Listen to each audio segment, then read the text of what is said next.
This man once faced death. On the set of The Expendables 3, a 3-ton truck plunged straight into the Black Sea.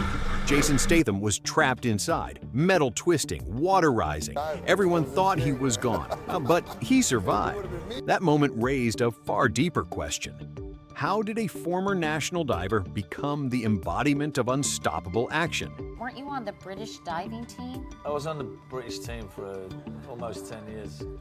And why did he sacrifice to uphold the image of an indestructible hero? Behind the lights and the billion-dollar franchises lies a quieter truth of loss, endurance, and at 58, the man who has been fighting battles far beyond the camera. This is the story of Jason Statham, colder, lonelier, and far more human than any role he's ever played. Long before the Hollywood fame, before the supercars and the red carpets, Jason Statham's world was defined by grit, not glamour. Born in 1967 in Shirebrook, a small coal mining town in Derbyshire, England, he grew up in a family that knew more about survival than success. His father, Barry, was a street hustler, selling cheap jewelry and knockoff perfumes from a suitcase. His mother, Eileen, was a dancer who understood discipline and performance. Together, they shaped a son who learned early that the world doesn't hand out second chances. While others studied drama in polished studios, Statham honed his craft in the open-air theater of London's markets, mastering the art of reading faces, earning trust, and selling illusions. It was all psychology, he would later admit, figuring out what people wanted to hear. Those streets became his first classroom, where charm and cunning replaced scripts and stage directions. But beneath the noise and hustle, there was another obsession: diving. At 15, Statham found his escape not on the streets, but above the water. He trained relentlessly, climbing and falling, perfecting that quiet grace of control before the crash. For 12 years, he served on Britain's national diving team, representing his country at the 1990 Commonwealth Games in Auckland. He wasn't a champion, he didn't bring home medals. But what he gained was something rarer, an understanding of risk, precision, and fear. "You learn to trust yourself," he once said, "because no one else can save you midair." When he failed twice to qualify for the Olympics, it wasn't just a career that ended, it was a dream. Yet, in a strange twist of fate, that same failure would become the foundation for everything that followed. The diver who fell short would soon become the man who never missed a jump again, on screen or off. But destiny, like gravity, always waits for its moment.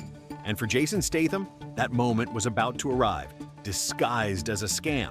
The turning point came quietly, almost by accident.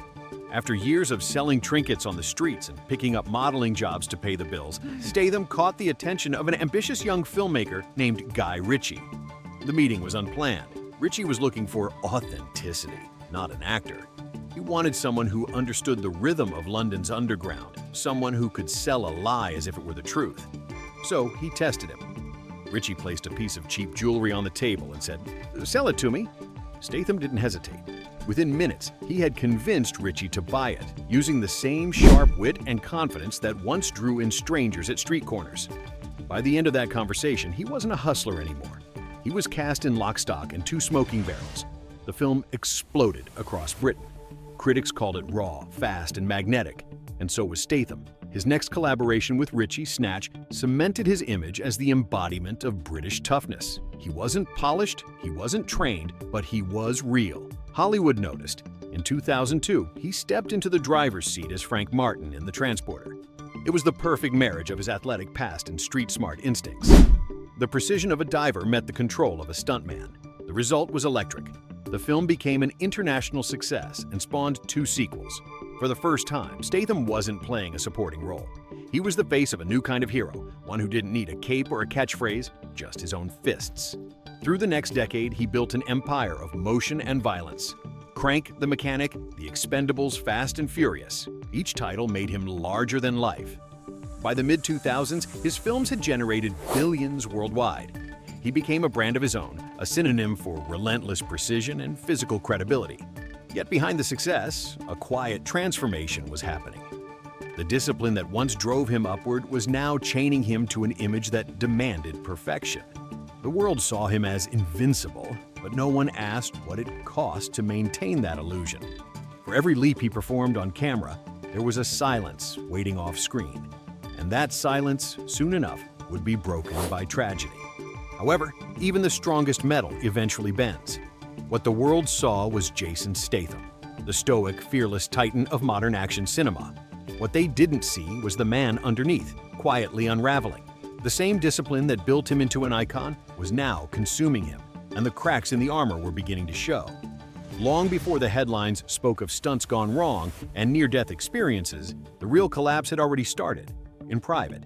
In the early 2000s, Statham had everything the public could admire. The transporter had made him a household name. His face was everywhere, and his body seemed carved from control itself. Beside him stood Kelly Brook, the model whose beauty dominated tabloids across Britain. Together, they looked like perfection incarnate, the golden couple of an era obsessed with glamour. But perfection never lasts. During the filming of Survival Island in 2004, Brooke met actor Billy Zane. Within months, she left Statham. The breakup wasn't just personal, it was public. Photographers camped outside his house. Tabloids devoured every rumor, every expression of pain. Friends would later recall that this was the moment something in him changed. The man who once thrived on chaos now sought isolation. He stopped doing interviews for a while, poured himself into training, and replaced words with workouts. He never said he was hurt, one associate recalled, but you could see it in his eyes, the anger, the disbelief. Statham's silence became his armor, and Hollywood mistook it for confidence. But in truth, it was protection. When he did open up again, it was not to love, but to work. The more he hurt, the harder he performed. Crank, Death Race, Safe, Parker, each role demanded more punishment, more control, more defiance against vulnerability. He was no longer playing heroes, he was hiding behind them. On set, he was known for refusing stunt doubles, insisting on doing every dangerous sequence himself. "I can't fake it," he would say. Yet many close to him suspected the truth. It wasn't about realism, it was about penance. Every punch, every leap, every fall was a way to silence the noise inside. But the silence only grew louder. In 2011, the illusion shattered again. During filming for The Expendables 2 in Bulgaria, a stunt explosion went horribly wrong. 26-year-old stuntman Kun Liu was killed instantly. Statham witnessed the chaos from a few meters away. It was the kind of tragedy that leaves no visible scar but carves a wound deep into the soul. For the first time, he began questioning whether the invincibility he sold to the world was worth the cost. Then came Paul Walker's death in 2013. Statham had just joined the Fast and Furious family. Walker's sudden passing in a car crash left him shaken. In interviews, his words were careful, heavy. "You realize," he said quietly, "how fragile everything is." It was perhaps the first time audiences saw a glimpse of the man beneath the legend, not the warrior, but the survivor. And then, fate came for him directly. In 2014, while filming The Expendables 3, Statham was behind the wheel of a 3-ton truck during a routine stunt. The brakes failed. The vehicle plunged 60 feet into the Black Sea. The crew screamed. For a moment, time froze. Then, somehow, he resurfaced, alive but shaken. Stallone would later say he faced death that day. It changed him. After the incident, Statham became quieter. He stopped taking unnecessary risks. He avoided long shoots, turned down several major roles, and spent more time away from the spotlight. Those who knew him best noticed the shift. A man who had built a career on control was finally surrendering to life itself. The tabloids, of course, tried to fill the silence. They wrote about brief romances with Sophie Monk, then Alex Zosman, each one shorter than the last, each ending quietly. It was as if he had learned that connection was just another kind of danger. Only years later, when he met Rosie Huntington-Whiteley, would the cycle finally begin to break. But at this stage of his life, the fall was complete. The hero on screen could still fight 10 men. The man off screen was fighting himself. The world saw Jason Statham, the unstoppable force. But in truth, what remained was a man still haunted by the one question no explosion could drown out. How do you keep being indestructible when you no longer believe it yourself? Today, Jason Statham no longer chases the chaos that once defined him. The man who built an empire on explosions, high-speed chases, and impossible stunts has chosen something far quieter: peace. It is not the kind of ending one expects from a Hollywood titan, but perhaps that is the most revealing part of all. After years of broken relationships and near-death escapes, Statham met Rosie Huntington Whiteley in 2010. She was 23, he was 43. On paper, they should have never worked. Yet what grew between them was something even his harshest critics couldn't dismiss: stillness. Rosie would later describe it as an instant connection, one grounded in mutual respect, privacy, and calm. And together they built a life far from the chaos of Los Angeles, preferring London's quiet suburbs and the serenity of family routines. They became engaged in 2016, and by 2017, their son, Jack, was born. 5 years later came their daughter, Isabella. To the outside world, Statham was still the stone-faced warrior of the Meg and Fast X, but behind closed doors, he was a father, gentle, patient, even humorous. Rosie has said in interviews that he wakes at dawn to make breakfast for the children, that he never misses a school day when he's home. "He's an incredible dad," she said, strong but soft in all the right ways.